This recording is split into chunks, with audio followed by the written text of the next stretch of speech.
Autobiography of योगी प्रकरण 4 हिमालय की ओर मेरे पलायन में बाधा। कक्षा से किसी तुच्छ बहाने से बाहर निकलना और एक तांगा करना, उस गली में रुकना जहां मेरे घर के किसी व्यक्ति की नजर ना पड़े। ये मेरे अंतिम निर्देश थे मेरे हाई स्कूल के मित्र अमर मित्र को, जो मेरे साथ हिमालय जाने की योजना बना रहा था। हमने अगले दिन पलायन का निश्चय किया था। सावधानी आवश्यक थी, क्योंकि अनंत बड़ी चौकसी से निगरानी रखता था। उसे शक था कि मेरे मन में कहीं पलायन की योजना चल रही है, और वह उसे विफल करने पर आमादा था। वह तावीज जैसे कोई आध्यात्मिक खमीर हो, मेरे भीतर चुपचाप काम कर रहा था।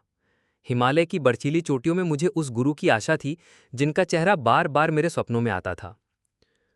अब हमारा परिवार कलकत्ता में था, जहां पिता का स्थायी स्थानांतरण हो गया था। भारतीय पितृसत्तात्मक परंपरा के अनुसार अनंत अपनी नवविवाहिता पत्नी को घर ले आया था। वही 4 गुरुपरा रोड पर हमारा नया घर था। वहीं एक छोटी सी अटारी में मैं प्रतिदिन ध्यान करता और अपने मन को दिव्य खोज के लिए तैयार करता। स्मरणीय सुबह वर्षा के अशुभ संकेतों के साथ आई। अमर के तांगे की आवाज सुनते ही मैंने जल्दी जल्दी एक कंबल, एक जोड़ी चप्पल, लाहिड़ी महाशय की तस्वीर, भगवद गीता की एक प्रति, एक जापमाला और 2 लंगोट बांधकर एक गठरी में बांधी और उसे तीसरी मंजिल की खिड़की से नीचे फेंक दिया। मैं सीढ़ियां उतरकर नीचे आया और दरवाजे पर मछली खरीदते अपने चाचा से मिला। क्या हो रहा है? उन्होंने मुझ पर संदेह भरी नजर डाली। मैंने एक टालमटोल भरी मुस्कान दी और गली की ओर चल पड़ा। अपनी गठरी उठाकर मैं अमर से मिला और गुप्त तरीके से हम चांदनी चौक की ओर रवाना हुए। महीनों से हम अपने टिफिन के पैसे बचा रहे थे, ताकि अंग्रेजी कपड़े खरीद सकें। हमें पता था कि मेरा चतुर भाई जासूस की भूमिका भी निभा सकता है, इसलिए हमने यूरोपीय वेश में बस निकलने की योजना बनाई थी। स्टेशन जाते समय हम अपने चचेरे भाई जितिन घोष को लेने रुके। वे हाल ही में धर्म की ओर आकर्षित हुए थे और हिमालय में एक गुरु की तलाश में थे। उन्होंने वह नया सूट पहन लिया जो हमने उनके लिए रखा था। हमें पूरी उम्मीद थी कि अब हम अच्छी तरह छिप चुके हैं। हमारे मन में गहरी उमंग थी। अब बस कैनवस के जूते लेने हैं, मैंने अपने साथियों से कहा। चमड़े से बनी वस्तुएं जो पशुओं के वध से मिलती हैं, इस पवित्र यात्रा में नहीं होनी चाहिए। मैंने सड़क पर रुककर अपनी भगवद गीता के चमड़े के आवरण और अपनी अंग्रेजी टोपी की चमड़े की पट्टियां निकाल फेंक दी। स्टेशन पहुंचकर हमने बर्दवान के टिकट खरीदे, जहां से हमें हरिद्वार के लिए ट्रेन बदलनी थी। जैसे ही ट्रेन ने गति पकड़ी, मेरे भीतर छिपी दिव्यता की उमंग बाहर आ गई। कल्पना करो, हमें गुरु दीक्षा देंगे और हम ब्रह्मानंद के साक्षात अनुभव से गुजरेंगे। हमारे शरीर में इतनी चुंबकीय शक्ति आ जाएगी कि हिमालय के जंगली जानवर भी हमारे पास शांतिपूर्वक आ जाएंगे। शेर पालतू बिल्ली की तरह हमारे स्पर्श की प्रतीक्षा करेंगे। मेरे इस मनोरम कथन पर अमर ने प्रसन्नता से मुस्कुरा दिया, परंतु जतिंदा खिड़की के बाहर देखते रहे। पैसे 3 भागों में बांट लेते हैं, जतिंदा ने लंबे मौन के बाद सुझाव दिया। हर कोई बर्दवान में खुद का टिकट लेगा, ताकि कोई समझ न सके कि हम एक साथ भागे हैं। मैंने बिना संदेह की सहमति दी। शाम को जब हमारी ट्रेन बर्दवान पहुंची, जतिंदा टिकट खरीदने गए और अमर में प्लेटफॉर्म पर बैठे रहे। 15 मिनट बाद जब वे नहीं लौटे, हमने उनकी तलाश की और उनका नाम पुकारा, परंतु वे अंधेरे में कहीं गायब हो चुके थे। मैं पूरी तरह विचलित हो गया। मेरी आंखों में आंसू थे। अमर, हमें घर लौटना होगा। जतिंदा का यूं चले जाना अपशगुन है। यह यात्रा विफल हो चुकी है। यह तुम्हारा भगवान के लिए प्रेम है? क्या तुम एक विश्वासघाती साथी की छोटी सी परीक्षा भी सहन नहीं कर सकते? अमर के इस कथन से मेरा मन स्थिर हुआ। हमने बर्दवान की प्रसिद्ध मिठाइयां, सीताभोग और मोतीचूर खाईं और हरिद्वार के लिए ट्रेन ली। रास्ते में मुगल सराय में ट्रेन बदलते समय हम एक गंभीर विषय पर चर्चा कर रहे थे। अमर, मैंने कहा था कि तुम समय सारणी घर में न छोड़ो। भाई ने वहीं से हमारी योजना पकड़ ली। बरेली में द्वारिका प्रसाद हमें मिले और उन्होंने अनंत का एक संदेश सुनाया, परंतु हमारी यात्रा जारी रही।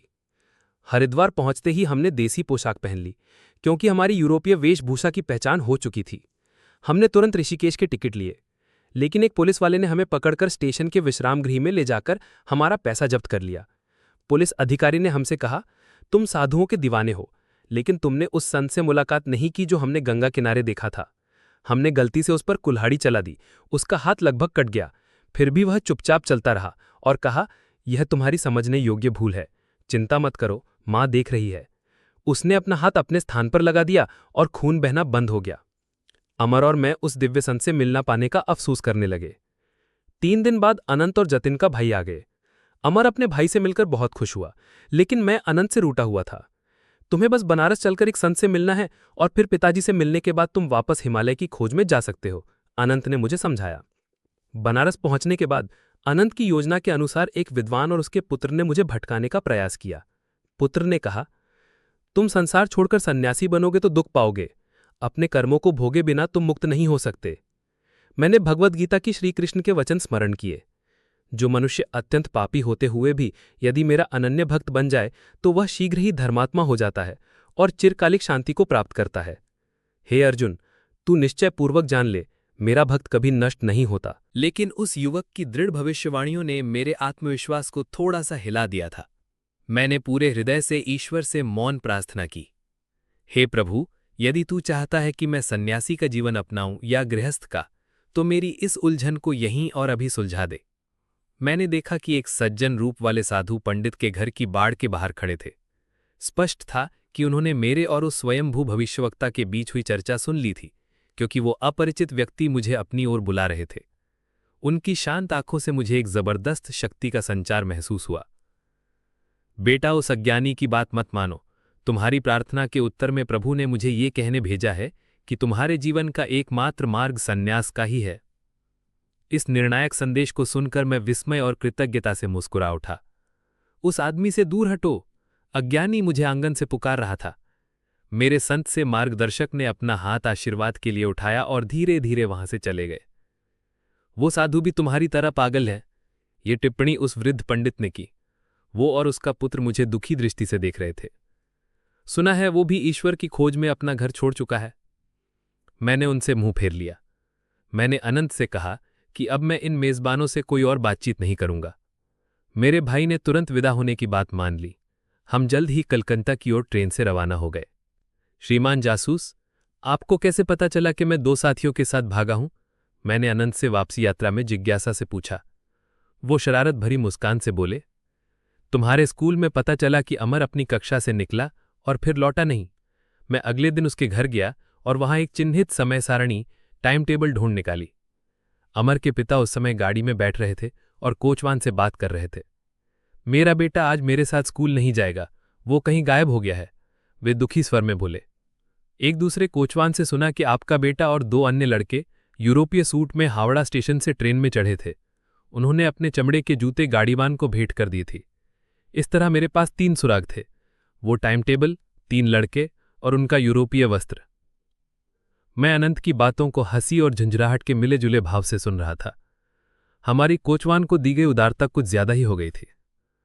बेशक मैंने उन सभी शहरों के स्टेशन अधिकारियों को तार भेजे जिन पर अमर ने निशान लगाए थे। उसने बरेली को चिन्हित किया था, इसलिए मैंने तुम्हारे मित्र द्वारका को वहां तार भेजा। हमारे कलकत्ता के मोहल्ले में पूछताछ करने पर पता चला कि चचेरे भाई जतीन एक रात गायब थे, लेकिन अगली सुबह यूरोपीय कपड़ों में लौटे थे। मैंने उन्हें खोज निकाला और भोजन पर बुलाया। उन्होंने मेरे मैत्रीपूर्ण व्यवहार से पूरी तरह निश्चिंत होकर निमंत्रण स्वीकार कर लिया। रास्ते में मैं उन्हें एक पुलिस स्टेशन ले गया, जहां कुछ खतरनाक दिखने वाले अधिकारियों को पहले से ही बुला रखा था। उनकी तीव्र दृष्टि के सामने जतीन ने अपनी रहस्यमयी हरकत का स्पष्टीकरण दिया। मैं हिमालय की ओर उत्साहित आत्मा के साथ रवाना हुआ।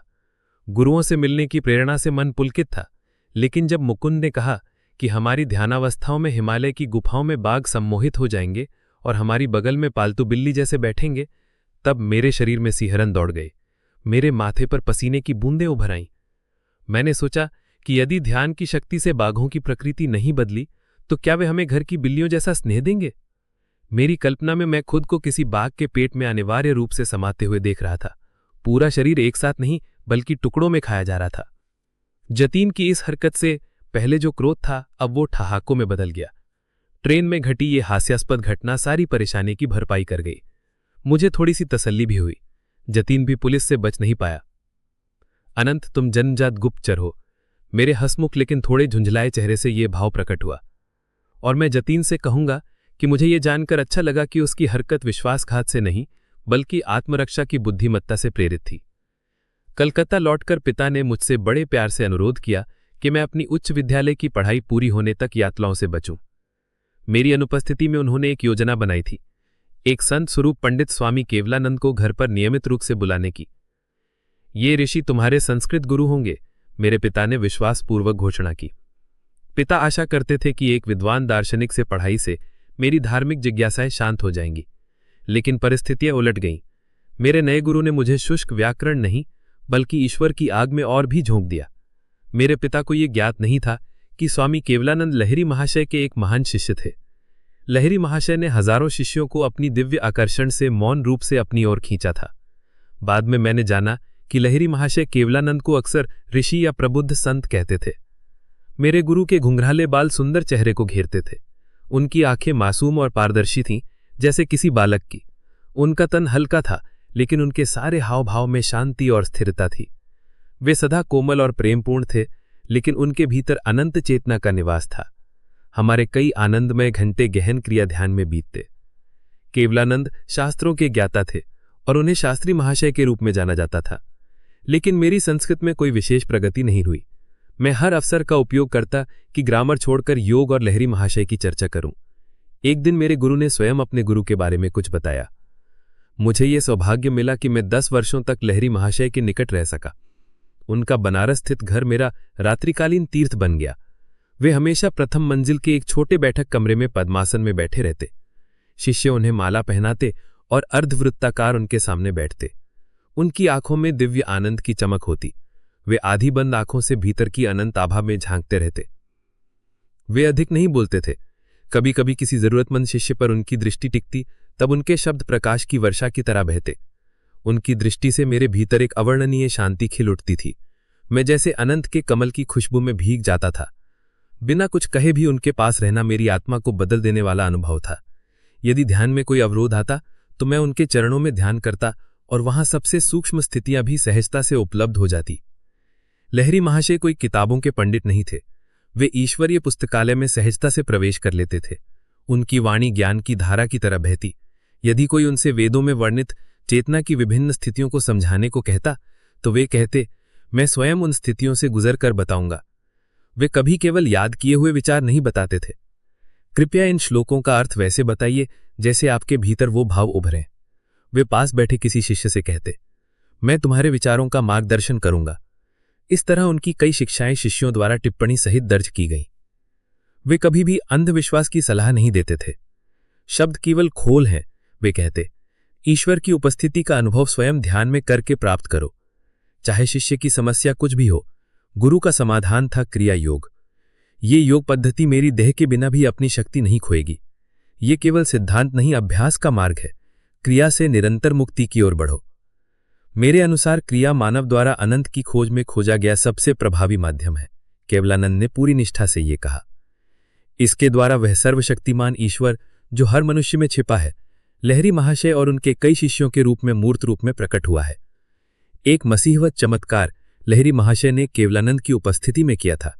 एक दिन उन्होंने मुझे ये कहानी सुनाई। एक अंधा शिष्य रामू मेरी करुणा का पात्र बन गया। जब वह गुरु की निस्वार्थ सेवा करता है तब उसकी आंखों में रोशनी क्यों न हो। मैंने रामू से पूछा, तुम कब से अंधे हो? महाराज, जन्म से कभी सूरज की रोशनी नहीं देखी। हमारे सर्वशक्तिमान गुरु तुम्हारी मदद कर सकते हैं, उनसे विनती करो। अगले दिन रामू ने संकोचपूर्वक गुरु से प्रार्थना की, गुरुदेव, ब्रह्मांड का आलोक आप में है, कृपया मेरे नेत्रों में वो प्रकाश भर दे। रामू, किसी ने मुझे बड़ी मुश्किल में डाल दिया है, मेरे में कोई उपचार शक्ति नहीं है। गुरुदेव, आपके भीतर जो ईश्वर है वह अवश्य कर सकता है। वह तो अलग बात है रामू, ईश्वर की सीमा कहीं नहीं है। वही जो तारों और शरीर की कोशिकाओं में जीवन भरता है, वह तुम्हारी आंखों में प्रकाश भी ला सकता है। गुरु ने रामू के भ्रूमध्य पर हाथ रखा और कहा कि वहां ध्यान लगाओ और 7 दिन तक राम नाम का जाप करो। सूर्य का विशेष प्रकाश तुम्हारे लिए प्रकट होगा। और सचमुच 1 सप्ताह में रामू ने पहली बार प्रकृति का सुंदर रूप देखा। गुरु ने रामू के भीतर उसी संत का नाम दोहराया जिसे वह सबसे अधिक पूजता था। उसकी श्रद्धा ही वह भूमि बनी जिसमें गुरु की शक्तिशाली कृपा का बीज अंकुरित हुआ। केवलानंद थोड़ी देर चुप रहे, फिर बोले, यह स्पष्ट था कि लहरी महाशय ने कभी भी मैं की भावना को नहीं आने दिया। उन्होंने ईश्वर की शक्ति को अपने माध्यम से निशब्द प्रवाहित होने दिया। उनके द्वारा चमत्कारों से ठीक हुए शरीर अंततः अग्नि में समर्पित कर दिए गए, लेकिन जिन आत्माओं को उन्होंने जगाया, जिन ईसा जैसे शिष्यों को उन्होंने गढ़ा, वही उनके अमर चमत्कार हैं। मैं संस्कृत का विद्वान नहीं बन सका। केवलानंद ने मुझे एक दिव्य व्याकरण सिखाई।